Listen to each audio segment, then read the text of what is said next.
আজকে সকাল থেকেই শুরু হয়েছে তুমুল বৃষ্টি। তো বৃষ্টি হলে হবে কি, খাওয়া দাওয়া তো আর বন্ধ থাকবে না।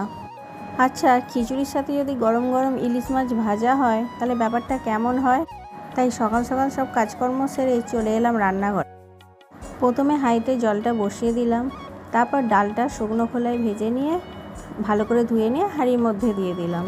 আসলে আজকে খিচুড়িটা বানাবো গোবিন্দভোগ চাল দিয়ে, তাই চালটা কিছুক্ষণ ভিজিয়ে রেখেছি। ডালটা খানিকটা সেদ্ধ হয়ে গেলে তারপর চালটা ওতে দিয়ে দেবো। আর এদিকে আমি একটা মশলা বানিয়ে নিয়েছি, আদা জিরে ধনে দিয়ে একটা মশলা বানিয়ে নিয়েছি, যেটা খিচুড়িতে দেবো।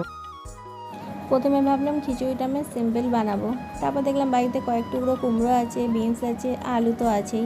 আর এখানে আমি কয়েকটা কাজু বাদাম ফ্রাই করে নিলাম, যেটা আমি লাস্টে পরে খিচুড়ির মধ্যে দিয়ে দেবো। তো এদিকে ডালটা সেদ্ধ হয়ে গেছে, তাই চালটাও ওর মধ্যে দিয়ে দিলাম।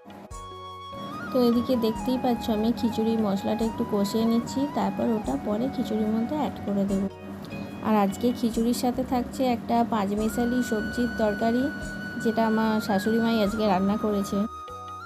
আর আজকে খিচুড়িটা আমি খুবই সিম্পলভাবেই রান্না করছি, কারণ একই খিচুড়ি আজকে আমি আমার বাচ্চাকে খাওয়াবো, ওর জন্য আর আজকে কোনো আলাদা করে রান্না করব না। আচ্ছা, আর একটা কথা বলো তো, আমার মতন আর কে কে আছো যে খিচুড়ির সাথে ডিম ভাজা খেতে পছন্দ করো? তো দেখো, তোমাদের সাথে কথা বলতে বলতে আমার খিচুড়ি রেডি হয়ে গেছে। তো দেখতেই পেলে আমি এখানে কাজু বাদামগুলো খিচুড়ির ওপরে দিয়ে দিলাম, আর ওপর থেকে একটু ঘি দিয়ে দিলাম, আর সাথে একটু গরম মশলা। এতে খিচুড়ি ফ্লেভারটা কিন্তু দারুণ হয়। আর হ্যাঁ, কে কে ডিম ভাজা খেতে ভালোবাসো সেটা কিন্তু অবশ্যই কমেন্ট বক্সে জানিও। চলো, টাটা।